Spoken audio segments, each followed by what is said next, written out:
মুখ্যমন্ত্রী মমতা বন্দ্যোপাধ্যায়ের নির্দেশে শনিবার ২রা আগস্ট থেকে রাজ্য জুড়ে শুরু হয়েছে আমাদের পাড়া আমাদের সমাধান কর্মসূচি। সোমবার এই কর্মসূচি অনুষ্ঠিত হলো মালদার ইংরেজবাজার পৌরসভার ২৬ নম্বর ওয়ার্ডের গয়েশপুর এলাকায়। এদিন ওই ওয়ার্ডের ৯৪, ৯৫ এবং ১২০ নম্বর বুথে ভোটারদের নিয়ে পাড়া সমাধান কর্মসূচি অনুষ্ঠিত হয়। হাজির ছিলেন ২৬ নম্বর ওয়ার্ডের কাউন্সিলর গৌতম দাস সহ অন্যান্যরা। তারা পাড়া সমাধান কর্মসূচির অধীনে ৩টি বুথ এলাকার ভোটারদের কাছে তাদের সমস্যা ও এলাকার উন্নয়ন সংক্রান্ত বিষয়ে মতামত নেন। আজকে আমাদের ওই ২৬ নম্বর ওয়ার্ডের ৯৪, ৯৫ এবং ১০২ এই ৩টা বুথে আমাদের পাড়া আমাদের সমাধান এবং দুয়ারে সরকার অনুষ্ঠিত। প্রায় অনেক মানুষ, প্রচুর মানুষ, বুথের প্রায় প্রতিটা বাড়ি থেকে মানুষ অংশগ্রহণ করেছেন এবং তাদের পাড়ায় যা যা সমস্যা সেই সমস্যা সেখানে কথা বলছেন। এখানে নথিভুক্ত করা হচ্ছে, আমাদের অফিসের লোকরা এসছেন, নিউট্রাল পার্সনরাও আছেন। নথিভুক্ত করে আমরা সেটাকে আমরা মুখ্যমন্ত্রী দপ্তরে পাঠিয়ে দেব, যে পোর্টাল আছে, এবং সেই প্রায়োরিটি অ্যাজ পার সেই অনুসারে কাজগুলো হবে। এই প্রকল্পে প্রতিটি বুথের জন্য বরাদ্দ হয়েছে ১০ লক্ষ টাকা করে। প্রশাসনিক আধিকারিক এবং জনপ্রতিনিধিদের নির্দেশ দেওয়া হয়েছে পাড়ায় পাড়ায় বৈঠক করে মানুষের কাছ থেকে সমস্যার কথা শুনে সেগুলো সমাধান করা। নিজের বিধানসভা ক্ষেত্রে সেই প্রকল্পকে সফল করতে তৎপর মালতীপুরের বিধায়ক তথা জেলা তৃণমূল সভাপতি আব্দুল রহিম বক্সী। সোমবার জালালপুর এলাকায় ৩টি বুথ নিয়ে আমাদের পাড়া আমাদের সমাধান কর্মসূচি হয়। সেখানে উপস্থিত ছিলেন বিধায়ক আব্দুল রহিম বক্সী, জেলা পরিষদ সদস্য আব্দুল হাই, ব্লক সমষ্টি উন্নয়ন আধিকারিক শান্তনু চক্রবর্তী প্রমুখ। জনপ্রতিনিধি ও আধিকারিকরা এলাকার মানুষদের কাছ থেকে এলাকার বিভিন্ন সমস্যার কথা শোনেন। সেই অনুযায়ী পরিকল্পনা মাফিক কাজ করা হবে বলে জানানো হয়। তবে শুধু জালালপুরই নয়, নিজের বিধানসভা এলাকার প্রতিটি বুথে এই প্রকল্পকে সফল করতে ছুটে বেড়াচ্ছেন তিনি। পশ্চিমবঙ্গের সম্মানীয় মুখ্যমন্ত্রী এক অভিনব মানুষের জন্য এক কর্মসূচি গ্রহণ করেছেন, প্রকল্প গ্রহণ করেছেন, আমার পাড়া আমার সমাধান। প্রত্যেকটা বুথে বুথে ১০ লক্ষ করে টাকা তাদের মানুষের উন্নয়নের জন্য দিচ্ছেন। অগণিত উন্নয়নের প্রকল্প, তার মধ্যে এটা আবার হঠাৎ করে ঘোষণা করেছেন যেটা বিশ্বের ইতিহাসে একটা নজির সৃষ্টি করবে। আজকে আমরা আমাদের জালালপুরে 3টা বুথ নিয়ে এক জায়গায় হচ্ছে একটা ক্যাম্প।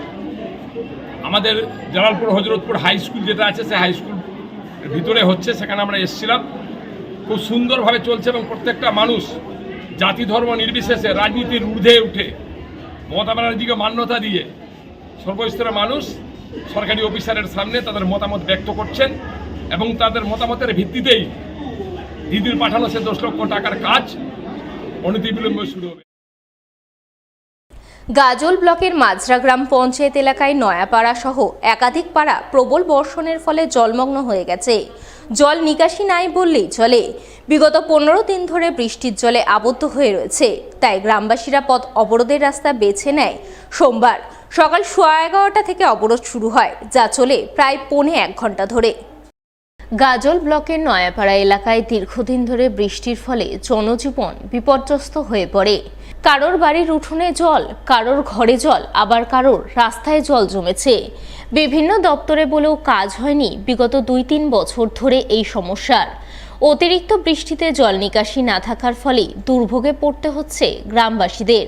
তাই বাধ্য হয়ে গ্রামবাসীরা আজ সকাল 11:15 নাগাদ গাজল বামনগোলা রাজ্য সড়ক অবরোধ করে বিক্ষোভ দেখান নয়াপাড়া এলাকায়। পরে আবার পুলিশের হস্তক্ষেপে অবরোধ উঠে যায় বলে খবর। তারপর পুলিশ সঙ্গে করে অবরোধকারীদের নিয়ে যায় ব্লক দপ্তরে। ব্লক প্রশাসন সূত্রে খবর, ওই এলাকায় পরিদর্শনের জন্য ইঞ্জিনিয়ারকে পাঠানো হয়েছে। জলমগ্ন এলাকা বিগত 15 দিন ধরে এই রকম সমস্যার সম্মুখীন হতে হয়েছে। এমএলএ কোনো ব্যবস্থা নিচ্ছে না। এমএলএকে ফোন করছি, বলছি দাদা আপনার পাড়াতে এরকম এত বড় একটা ভয়ানক সমস্যা, কোনো বাড়িতে বউ বেটি থাকতে পারছে না, সবাই অন্য জায়গায় যায় থাকতে হচ্ছে। কেউ কারো বাবার বাড়ি, কেউ কারো আত্মীয়র বাড়ি, সবাই নিজের বাড়ি ঘর ছেড়ে দিয়ে প্রত্যেক বছর একটা দিনও বাদ নেই, প্রত্যেক বছরই। বেশ কয়েক বছর ধরে 10 বছর ধরে এখানে আমরা জল নিয়ে ভুগছি। আর এখানে যে জলের পরিস্থিতি, বারবার আমরা ডুবে যাচ্ছি। বৃষ্টি হচ্ছে আমরা আঁটু জল মেয়ে ছেলে এতটা উঁচু করে দাঁতলা উঁচু করে মেয়ে ছেলে পার হচ্ছে। টোটো গাড়ি কিছু পার হতে পারি না, ঘরের জল, প্রত্যেকের ঘরের জল। এখন বর্তমান যে আমরা ডুবে আছি, এখন বর্তমানের জল, আমরা রাস্তা অবরোধ করেছিলাম জলের পরিস্থিতির জন্য। প্রশাসন এসে আমাদেরকে একটা সুরে উপায় দিল, তোমরা ভিডিওর কথা চলো, আমি কথা বলছি, যদি ভিডিও না শুনে তোমরা পরিবার আবার রাস্তা অবরোধ করবে, তাতে আমরা তোমাদের সহযোগিতা আমরা করবো। এখন ভিডিওর কাছে আমরা যাবো, ভিডিও আমাদের কী উপায় দিচ্ছে। আমরা চাচ্ছি যে জলের কোনো পরিস্থিতি আমাদের কী করবো, আমাদের জলের কাছ থেকে আমাকে বাঁচা। বহুবার প্রতিশ্রুতি মিললেও হয়নি পাকা রাস্তা, চরম দুর্ভোগে পড়েছেন গ্রামের সাধারণ মানুষ। মালদহের রতুয়া 1 নম্বর ব্লকের শামসি গ্রাম পঞ্চায়েতের পিণ্ডলতলা দক্ষিণ পাড়ার রাস্তার এমন বেহাল দশার ছবি ধরা পড়েছে। চরম দুর্ভোগে জর্জরিত হাজার হাজার মানুষ। প্রতিনিয়ত ঘটছে দুর্ঘটনা।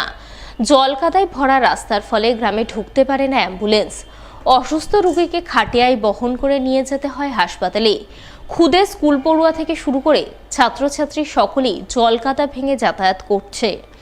তাই কাঁচা মাটির রাস্তা পাকা করার দাবিতে বিক্ষোভ। সোমবার প্রতিবাদে রাস্তায় ধানের চারা রোপণ করে বিক্ষোভ জানান স্থানীয়রা। দ্রুত সমস্যার সমাধান না হলে বৃহত্তর আন্দোলনে নামার হুঁশিয়ারি গ্রামবাসীদের। রাস্তা নাই, ছাত্রছাত্রী তো যেতে পারছে না, আর আমাদের রুগী এখন বিছানে খাটে পড়ে আছে, ঘাড়ো করে নিতে হয়েছে। বেহাল দশা মানে আগে থেকে তো এই জন্মই হয়নি, আর আমাদের 30-35 বছর এখানে বাড়ি করা হয়েছে, তো দুটো বাড়ি হয়েছে, কিন্তু আমাদের এখানে রাস্তাই হচ্ছে না। লোক খুব অনেক গোটা গ্রামের মাঝ বসবাস আছে 2000 করে। রাস্তার অনেক নেতা আইলো, প্রতিশ্রুতি দিচ্ছে, কিন্তু হচ্ছে না। ভোট পার হয়েছে আর দেখা হচ্ছে না। এরকম রাস্তার কন্ডিশন, আমরা চলাচল করতে পারছি না। স্কুলে ছাত্রছাত্রী পড়িতে যেতে পারছে না, পাশে মসজিদ আছে, মসজিদে নামাজ পড়তে যেতে পারছে না এই রাস্তার কারণে। এখন যদি একটা ডেলিভারি হচ্ছে তো খাটলাতে করে নিয়ে যায়, রোড নিয়ে যেতে হচ্ছে। একটা কোনো দুর্ঘটনা হচ্ছে, আমরা তাড়াতাড়ি প্রস্তাব নিতে পারছি না। এখন আমরা রাস্তা চাই, আমাদের রাস্তাটা হোক। এই প্রসঙ্গে শামসি গ্রাম পঞ্চায়েত প্রধান মনীষা দাস জানান, জেলা পরিষদ থেকে রাস্তা সংস্কারের উদ্যোগ নেওয়া হয়েছে। পাশাপাশি মানুষের সুবিধার্থের জন্য পাড়ার সমাধান প্রকল্পের মাধ্যমেও দ্রুত সমস্যার সমাধান করার চেষ্টা করব।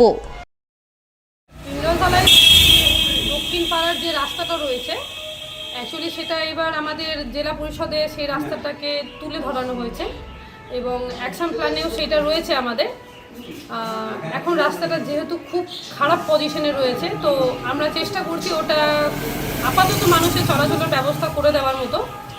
এবং জেলা পরিষদ থেকে যদি কাজটা হয় তাহলে যতটুকু জেলা পরিষদ করে দেবে, নাহলে আমাদের মুখ্যমন্ত্রী আমাদের যে পাড়ায় সমাধানের জন্য 10 লাখ টাকা করে পার বুথে দিচ্ছে, আমরা ভেবেছি সেইখানে সেই রাস্তাটাকে আমরা তুলে দেওয়ার চেষ্টা করব এবং ওই রাস্তাটা যাতে ঢালাই করে দিতে পারি, তাহলে মানুষের যাতায়াতের সুবিধা হবে এবং মানুষ কষ্ট থেকে মুক্তি পাবে। অন্যদিকে স্থানীয় জেলা পরিষদের সদস্য ফজলুল হককে ধরা হলে তিনি রাস্তা দুর্দশার কথা স্বীকার করে বলেন, চলতি মাসের 2 তারিখ থেকে পাড়ার সমাধান প্রকল্প শুরু হয়েছে। সেই প্রকল্পে এলাকার মানুষকে আবেদন জানাতে বলবো। খারাপ আছে, অনেক রাস্তায় আছে খারাপ, এবং আমাদের অনেক রাস্তা আমরা করেছি, এবং রাস্তাঘাট করার তো বিভিন্ন রকম সংস্থা আছে, যেমন গ্রাম পঞ্চায়েত, পঞ্চায়েত সমিতি, জেলা পরিষদ, উত্তরবঙ্গ উন্নয়ন পর্ষদ, তারপরে আমাদের মানে পথসাথী, এসবগুলোকে স্কিম থেকে আমাদের কাজ হচ্ছে। বর্তমানে আরেকটা আমাদের স্বপ্নের প্রকল্প আমাদের মাননীয় মুখ্যমন্ত্রী করেছেন, সেটা হচ্ছে যে আমাদের পাড়া আমাদের সমাধান। এর মাধ্যমে প্রত্যেক বুথে 10 লাখ টাকার একটা কাজ, যেটা খুব নিড আছে মানুষের, সেটা করা যায়।